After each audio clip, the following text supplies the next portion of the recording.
नमस्कार मित्रों, हम लोग अब तक राजनीति विज्ञान के जो फर्स्ट ग्रेड स्कूल टीचर्स हैं उसके बारे में हम बात कर रहे थे। लेकिन अब तक जो हमने बातें की वो की थी कोर्स से अलग, यानी इसका जो राजस्थान में जो एग्ज़ाम होगा 2025 में होने की संभावना है, उसमें जो कोर्स है आपका उससे अलग हमने अब तक बात की थी। क्यों की थी? क्योंकि जैसा मैंने आपको बताया था कि जो विद्यार्थी यहाँ पढ़ने के लिए आ रहे हैं सब ने कहा कि साहब हमको वापस से एक बार ओरिएंट करें पॉलिटिकल साइंस के अंदर। वो मैं पिछले कुछ दिनों से उनको उन्हें राजनीति विज्ञान की ओरिएंट कर रहा था कि वो वापस से वो जानने लगे, इससे उनकी रुचि भी क्रिएट हो और साथ में वो उस विषय को समझने की अपनी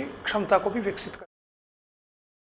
जैसा मैंने बार बार कहा कि कोई भी कॉम्पिटिटिव एग्ज़ाम आप देते हैं उसमें उस विषय को जानना बहुत ज़रूरी है। ये भ्रम है कि केवल जैसे मल्टीपल क्वेश्चंस आते हैं उसको रट लिया या वन लाइनर को रट लिया या किताबों के नाम रट लिए, वो उससे पार नहीं पड़ती है। आपको पहले विषय को समझिए 2-3 महीने में, उसके पश्चात प्रैक्टिस कीजिए टेस्ट की, इससे आप उसमें पारंगत हो सकते हैं। टेस्ट की प्रैक्टिस उसके साथ भी कर सकते हैं। तो आज से हम शुरू करने वाले हैं जो आपका सिलेबस है राजस्थान में first grade teacher political science के जो हैं स्कूल, उनका जो सिलेबस है लेटेस्ट, उसको शुरुआत हम करने वाले हैं। मैंने उस सिलेबस को 2 पेपर होते हैं, उसको मैंने 4 भागों में विभक्त किया है। जिसको हम कहते हैं पॉलिटिकल साइंस को ही हम 4 भागों में विभक्त करते हैं। वो 4 भाग क्या हैं? एक है राजनीति,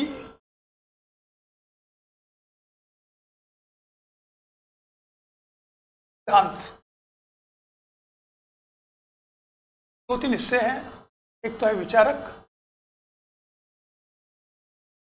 विचारक में भी भारतीय और पश्चिमी जो सिलेबस में आपके हैं। दूसरा है इसमें है अवधारणाएं,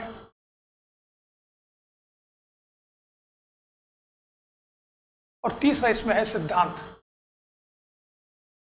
इस सिद्धांत में वाद भी आ सकते हैं, वो वाद यहाँ भी आते हैं, यहाँ भी करते हैं। एक तो हिस्सा ये होता है पॉलिटिकल साइंस का मोटे रूप में कि राजनीतिक सिद्धांत का नाम है, में सभी ये सम्मिलित हैं।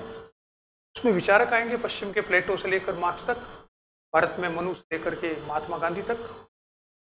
अवधारणाएं हैं राज्य, स्वतंत्रता, समानता, अधिकार वगैरह।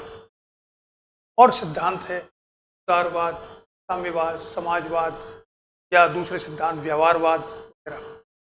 ये तो इसका पोर्शन हो गया, एक पोर्शन। दूसरा होता है वो होता है जो इसी से जुड़ा हुआ है, वो है तुलनात्मक राजनीति।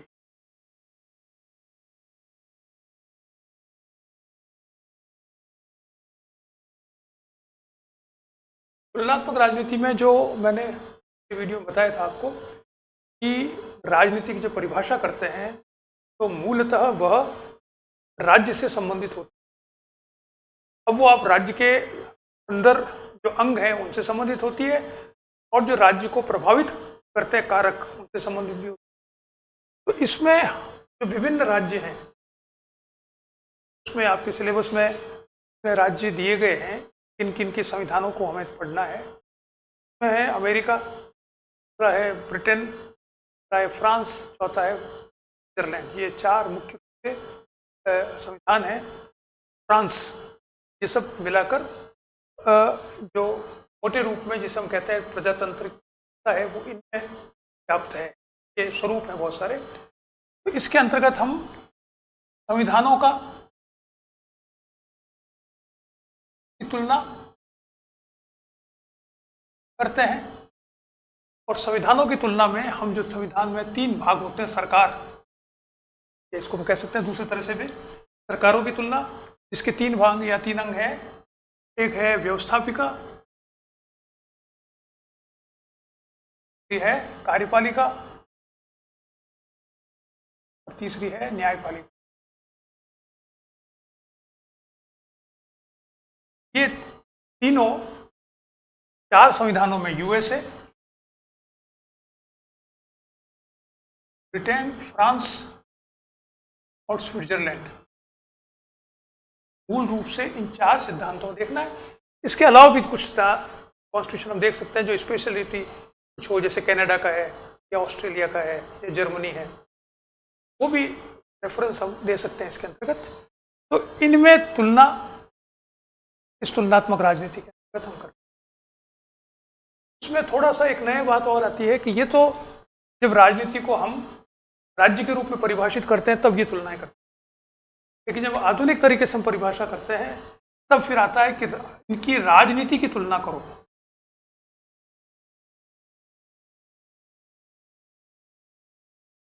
ये तो राज्यों की तुलना हुई, संविधानों की तुलना हुई, संस्थानों की तुलना हुई। अब वास्तविक राजनीति की तुलना भी करो, तो उसमें राजनीतिक दल आ जाएंगे की तुलना करो, उसमें राजनीतिक दल आ जाएंगे, उसमें आपके चुनाव प्रणालियां आ जाएगी, इसके अंतर्गत रिप्रेजेंटेशन, प्रतिनिधित्व कैसे होता है वो भी इसका शामिल है। इसमें प्रतिनिधित्व के सिद्धांत आ जाएंगे, इसमें आपके लोकमत क्या है वो आ जाएगा, इसमें आपके राजनीतिक दल आ जाएंगे, ये सब बातें इसमें आ जाए किसमें, जब हम राजनीति की तुलना करेंगे। अब इसमें एक बात और है कि जब राजनीति की तुलना करते हैं तो तुलना कैसे करें, तो नए नए बहुत सारे सिद्धांत सामने आ चुके हैं। तो हम करते क्या है, अप्रोचेस, दृष्टिकोण, इसकी तुलनात्मक राजनीति की दृष्टिकोण क्या है, कैसे तुलना कर रहे हैं। तो कई सिद्धांत आ गए, वो उनका अध्ययन भी करते हैं, जैसे व्यवस्था सिद्धांत है, जैसे संरचनात्मक सिद्धांत है, राजनीतिक कल्चर, संस्कृति का सिद्धांत है, वगैरह वगैरह।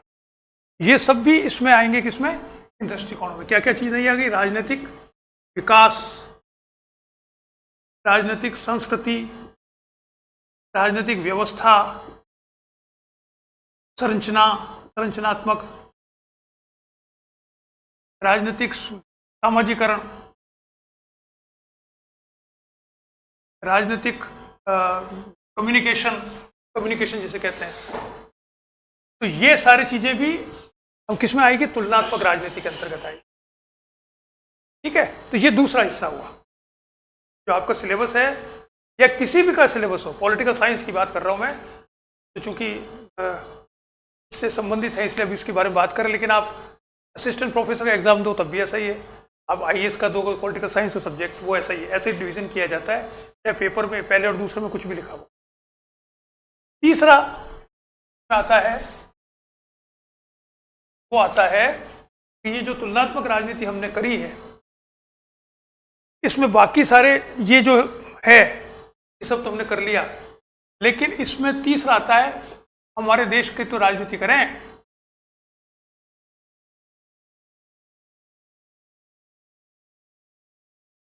तीसरा बड़ा भाग है भारतीय शासन एवं राजनीति।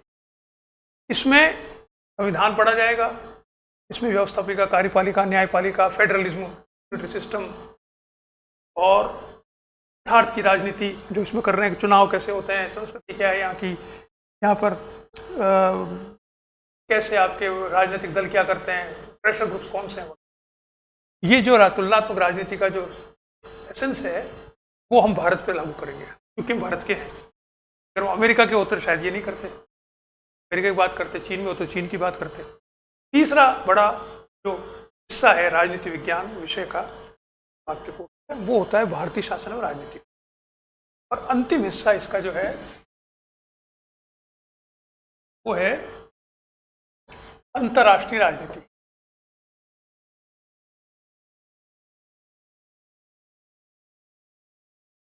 क्या करते हैं इसमें, ये तुलना हमने की है ये तो संविधानों की करी है, या ये हमने उनके जो एग्जीक्यूटिव जो सरकार के अंग है उनकी तुलना की है। इसमें हम करते हैं राज्यों की तुलना।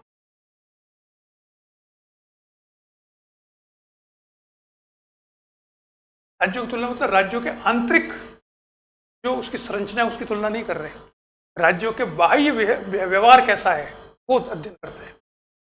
तुलनात्मक राजनीति उसमें अंतर क्या है? तुलनात्मक राजनीति में राज्य के अंतर्गत क्या है, एग्जीक्यूटिव कैसे है, लेजिस्लेचर कैसे, वगैरह वगैरह, उसका अध्ययन करते हैं।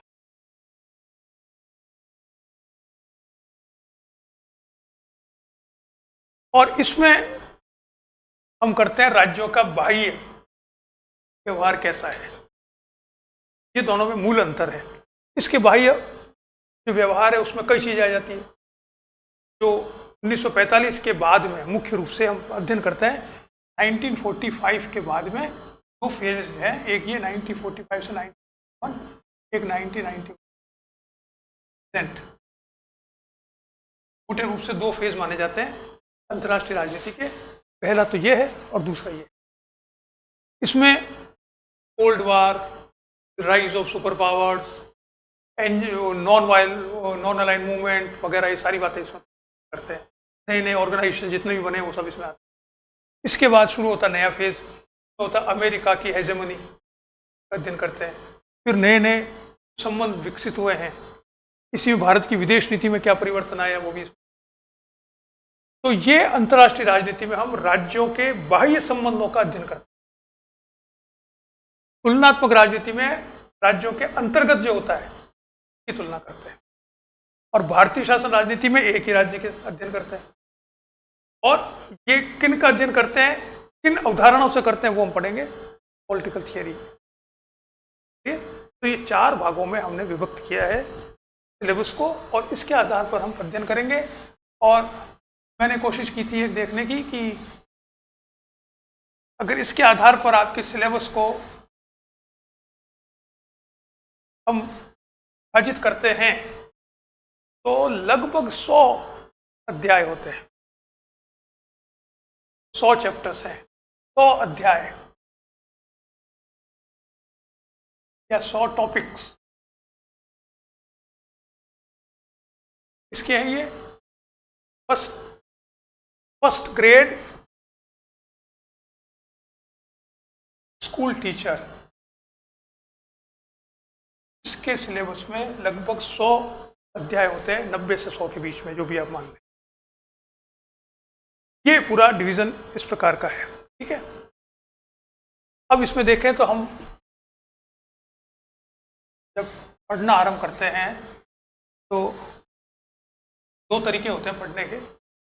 एक तरीका तो होता है कि सबसे आसान को लो, एक होता है सबसे मुश्किल को लो। अब आसान और मुश्किल में अंतर क्या है? अध्ययन की दृष्टि से अगर हम अपने सब्जेक्ट को देख रहे हैं तो आसान और मुश्किल में दो अंतर है। एक अंतर तो यह है कि किसके बारे में हमें आसानी से मिल जाती है, फैक्ट फाइंडिंग, यानी सब विषय आसान है या कठिन है। उसमें आसान क्या है? दो बातें हैं। आसान कैसे होता है? एक तो तथ्य संकलन, इसका आसान हो, यानी जैसे संविधान है तो संविधान, एक भारत का संविधान खरीद के लिया हो, अमेरिका सबके संविधान मिलते हैं, 500 संविधान लिया हो, सबसे आसान है। संविधान तो ले ही सकते हो खरीद के, या इंटरनेट में मिल जाएंगे। तो तथ्य संकलन हो गया ना, अब तो आपको याद ही करना है उसको, बहुत सी चीजें, क्यों? या तथ्य संकलन क्या है? जैसे भारत के संदर्भ में बात करें तो भारत में कितने महत्वपूर्ण मुकदमे हुए हैं वो मिल जाएंगे आपको। भारत में कितने राजनीतिक दल हैं, भारत में कब कब चुनाव हुए हैं, कौन प्रधानमंत्री था, ये सारी चीज़ें तथ्य संकलन आप कर सकते हो, तो कोई परेशानी नहीं है। ये अंतर्राष्ट्रीय संबंध में भी कर सकते हो, देश कब कब आज़ाद हुए, यूएनओ कब बना, यूएनओ में कितने सदस्य हैं, यूएनओ के ऑर्गेनाइजेशन कैसा है, ये क्या क्या काम है, क्या क्या काम करे, ये सब तथ्य संकलन हो सकता है। तो ये तो आसान हो गया एक सदस्य। इसलिए आसान में एक तो ये तथ्य संकलन कैसे हो, दूसरा समझना, अंडरस्टैंडिंग ऑफ ए सब्जेक्ट। अगर अंडरस्टैंडिंग आसान है, समझना आसान है। अब समझना आसान कौन सी चीज होती है? समझना आसान दो तरह से होता है। समझने के लिए दो बातें होती है, एक तो होता है क्लिष्ट, एब्स्ट्रैक्ट, अमूर्त, और एक होता है मूर्त, कॉन्क्रीट एंड एब्स्ट्रैक्ट। कॉन्क्रीट को समझना आसान होता है और एब्स्ट्रैक्ट को समझना मुश्किल होता है। एब्स्ट्रैक्ट का मतलब जो इमेजिनेशन है, जो दिमाग में बनती है, उसको समझना थोड़ा मुश्किल होता है। और जो दिखता है, जैसे कि भारत में चुनाव में, अभी चुनाव हो रहे हैं हमारे यहाँ, अभी तो 4 जून को रिजल्ट आएगा, तो कौन जीतता है उसको फिर एक्सप्लेन करना बड़ा आसान होता है। लेकिन आज ये बताना कौन जीतेगा ये बड़ा मुश्किल है, क्योंकि इट इज़ वेरी एब्स्ट्रैक्ट। जीतने के बाद क्यों जीता है इसके आप देखेंगे 50 वीडियो आ जाएंगे, इसने वोट इसलिए दिया, रही है यहाँ जो वहाँ ये हुआ, बहुत आसान है। तो समझना आसान होता है जब मूर्त चीज़ें आपके सामने हो, और जब अमूर्त हो तो वो उसको समझना मुश्किल होता है। समझ गए? अब कठिन क्या होता है? कठिन पहला तो है जिसके तथ्य ना मिले, तथ्य मिलना ही मुश्किल हो। जैसे चिंतन है, अब चिंतन में तथ्य नहीं मिलते। जैसे आपके एग्जाम में आते हैं, कोटेशन आ गया जवाहरलाल नेहरू का, अब जवाहरलाल नेहरू कोटेशन कहाँ ढूंढो आप? उन्होंने 5 किताबें लिखी है, कोई की किताब 800, 600, 700 पेज की है, तो उसमें एक पेज पढ़ो आप, फिर कहीं वो दिख जाए आपको तो ठीक है, नहीं दिखे तो वो क्या है? चिंतन है। जितने भी थिंकर, प्लेटो में सवाल आया, अब प्लेटो ने बहुत सारी किताबें लिखी है, पता नहीं किस में से कौन सी चीज़ आपको दे दे, तो तथ्य ढूंढना ही मुश्किल है, तो दिमाग नहीं लगाना है आपको, ढूंढना है कोटेशन क्या है, सिर्फ कोटेशन ढूंढना है, लेकिन वो ढूंढना ही मुश्किल है। यूएनओ के चार्टर देखना तो आसान हो, एक पढ़ा है उसको देख लो, भारत का संविधान भी रखा हुआ है, लेकिन प्लेटो की किताब या ऑब्स की किताब में से क्या आया ये कैसे पढ़ोगे आप पूरा 700 पेज? तो कठिन कौन सा होता है? इसका तथ्य ना मिले, फिर तथ्य मिल भी जाए तो उसको समझे कैसे। अब आपको मिल भी गया तो फिर ऑब्स आपने पढ़ ली किताब है, अब उसको समझे कैसे? तो उसके आधार पर अगर हम देखें तो आसान क्या है?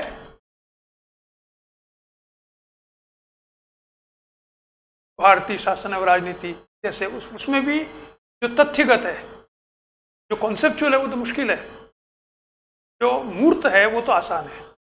अंतर्राष्ट्रीय राजनीति जो मूर्त है वो बहुत आसान है, कंपैरेटिव पॉलिटिक्स जो मूर्त है वो बहुत आसान है। इनमें जो अमूर्त है, इनमें मूर्त ज़्यादा है, अमूर्त थोड़ा है, ये तीनों में मूर्त ज़्यादा है। भारतीय शासन राजनीति में तथ्य ज़्यादा है और कॉन्सेप्चुअलाइजेशन कम है, मतलब 80% ये है तो 20% है उधर, क्यों मानो आप। और पहला वाला जो भाग था पॉलिटिकल थियरी, उसमें तथ्य कम है और अमूर्त ज़्यादा है, ये उल्टे हैं। अब ये अधिकतर बच्चों से बात होती है तो वो सब कहते साहब कि फिर जब करते हैं कैसे करें, तो कहते साहब तथ्य तो हम देख लेंगे किताबों में है, तो मुझे समझ में नहीं आ रहा, यही तो होती झगड़ा। फिर सोचा चलो आप जैसे कहते हो वैसे कर लेते हमारे कहते। तो हम लोग जो है वो फिर बात करेंगे उसमें कि इसको समझ के पहले अपन जो कठिन है, क्योंकि एक बात और है आप ध्यान रखिए, कठिन होने का मतलब नीरस नहीं है। लोग नीरस मानते हैं, नीरस नहीं होता। कठिन तो बहुत इंटरेस्टिंग होता है, अगर उसको ढंग से हम समझें तो, ढंग से समझें तो बहुत इंटरेस्टिंग होता है। फैक्ट्स को तो क्या याद कर लो, देख लो, क्या करो उसमें। जब पढ़ाता था पॉलिटिकल थॉट, तो हमारे सीनियर थे कोई, तो वो इंटरनेशनल पॉलिटिक्स पढ़ाते थे चाय पे, तो उसने कहा यार तुम पढ़ाते क्या हो? मैंने क्यों था? फिर प्लेटो ने ये कहा, वो कहा बात खत्म, 15 मिनट में और क्या कहो। मैंने कहा आप क्या होता है? साहब हम तो पूरी हिस्ट्री बताते हैं, यूएनओ कब बना, उससे पहले लीग ऑफ नेशंस क्या था, लीग ऑफ नेशंस क्यों बना, वहाँ से लेते हैं, तो हमको तो 15 दिन लगते हैं उसको बताने में। तो प्लेटो में क्या, आप क्या बताओ 15 मिनट बाद? मेरे खूब हंसी आई। मैंने कहा सर कमाल है, आपको पता ही नहीं आता। मैंने कहा सर आपको इंटरेस्ट नहीं है इसलिए ऐसा है, अगर आपको इंटरेस्ट होता है तो प्लेटो को पढ़ाने पूरा जीवन निकल जाता है। आदमी ने किताब लिखी है इतनी सारी मेहनत करके, उसको समझने में कितना पूरा जीवन निकल जाए। तो कठिन बड़ा रुचिकर भी होता है, लेकिन वो रुचिकर तब होता है दो कारण, एक तो जो बताने वाला हो वो रुचिकर हो थोड़ा सा, उसको रुचिकर कब बनता है जब उसको खुद को समझ में आए, तब वो समझा सके। दूसरा आपका इंटरेस्ट हो, पहले आपको इंटरेस्ट नहीं हो तो रुचिकर क्या करेगा? इच्छा ही नहीं हो तो भाई ठीक है, आपकी इच्छा हो फिर आपको बताने वाला नहीं मिल रहा हो, तब प्रॉब्लम आती है।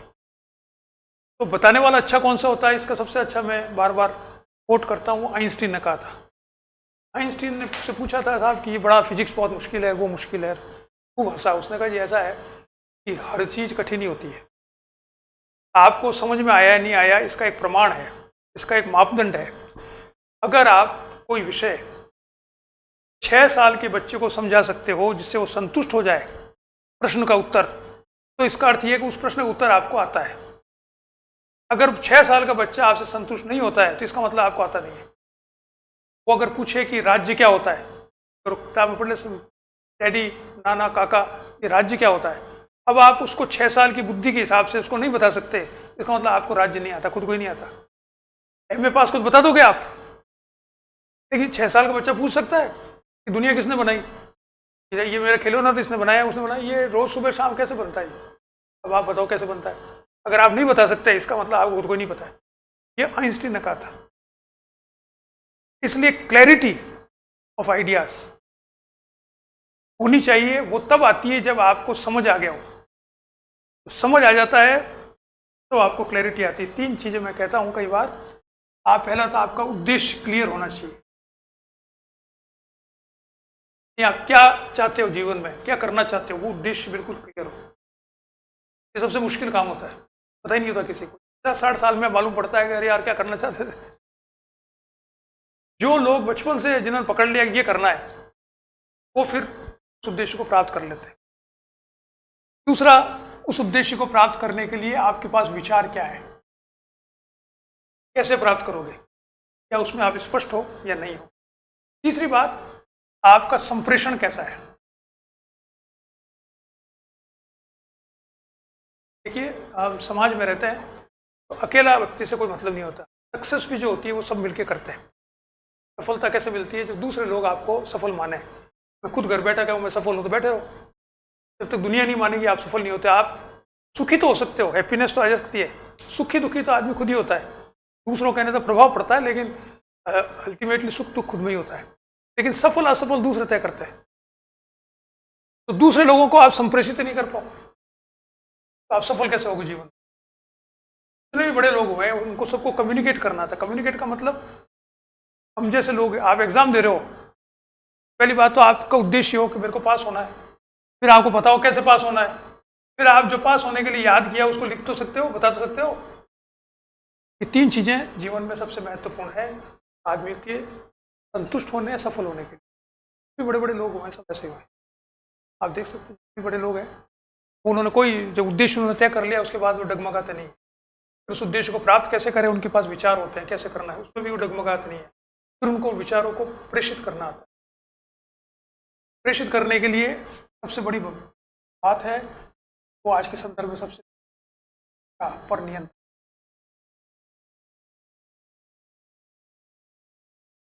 प्रेषित भाषा होता है, और भाषा केवल शब्द नहीं होते, भाषा सिंबल भी होते हैं, भाषा पहनावा भी होता है, नॉन वर्बल लैंग्वेज होती है देखा जाता है, वो ज़्यादा महत्वपूर्ण होती है बनिस्बत की वर्बल। आप देखिए, एक कोई मीटिंग में जाएं, एक पार्टी में जाएं, तो जो इम्प्रेस होता है आदमी, जो कहा जाता है, साइकोलॉजिस्ट कहते हैं, वो बोलता तो बाद में। आप देखते हो लोगों को एक भीड़ में खड़े हो 15 20 50 लोग, फिर देखते हो यार क्या आदमी स्मार्ट लग रहा है, ये हाव भाव, बात उधर कर रहा है, हमारे सुनाई नहीं दे रहा। बात करने का तरीका, उसका चाय का कप उठाने का तरीका, उसका बैठने का तरीका, कॉन्फिडेंस है उसमें, ये बड़ा दिख रहा है। तो आपका 80% 90% इम्प्रेशन उसके नॉन वर्बल कम्युनिकेशन से होता है। गांधी जी बहुत बड़े स्पीकर नहीं थे, आप उनके स्पीचेस सुनिए, बहुत ही सिंपल थे, उसमें कोई उतार चढ़ाव जो आजकल बड़े बड़े लोग बोलते हैं ऐसा कुछ थे ही नहीं बेचारे। लेकिन वो नॉन वर्बल कम्युनिकेशन इतना स्ट्रांग था, उनका आभा मंडल इतना बड़ा था कि महात्मा जी आ रहे हैं, महात्मा जी को देखना ही हमको, तो क्या बोलते इससे कोई मतलब ही नहीं है, हमको दर्शन करने जो कहेंगे वही सही है। तो वो नॉन वर्बल कम्युनिकेशन, वो भी भाषा होती है, दैट इज नॉट वर्बल। लेकिन हम जिस प्रोफेशन में टीचिंग और टीचर आप बनना चाहते हो, तो आपका भाषा पर नियंत्रण होना चाहिए। कई शब्दों का प्रयोग हो, हिंदी में अंग्रेजी में, कोई तो भाषा है वो कहता अंग्रेजी नहीं आती, अच्छा हिंदी आती, हिंदी भी नहीं आती, इंग्लिश आजकल वो चलता है इंग्लिश। तो इंग्लिश से क्या है कि आपका जो प्रभाव है वो कम होता है।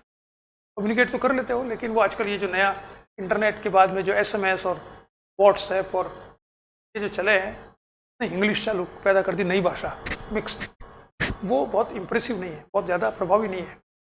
लेकिन ठीक है, जैसा भी, ये हम बात कर रहे थे कि पढ़ने के लिए अपना जो विषय है उसको कैसे पढ़ेंगे।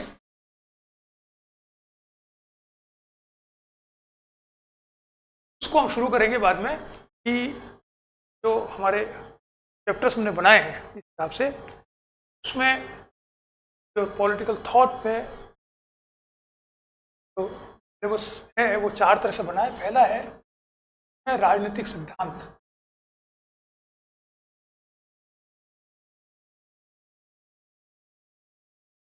अर्थ एवं उपयोगिता। क्या है इसके अंतर्गत? राजनीतिक सिद्धांत, परंपरागत एवं आधुनिक परिप्रेक्ष्य।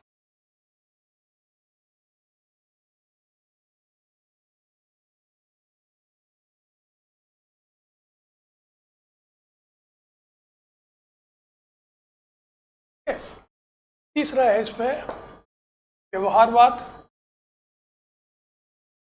एवं व्यवहारवाद। चौथा है इसमें राजनीतिक सिद्धांत,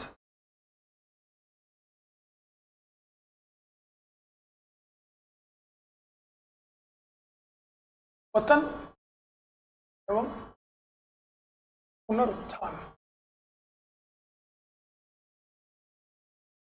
ये आपका सिलेबस पे पहले है, ये पता नहीं है नहीं, पर हमको कहा कि ये भी पढ़ने से पढ़ ले। इनका हम अध्ययन करेंगे क्रमबद्ध तरीके, ठीक है।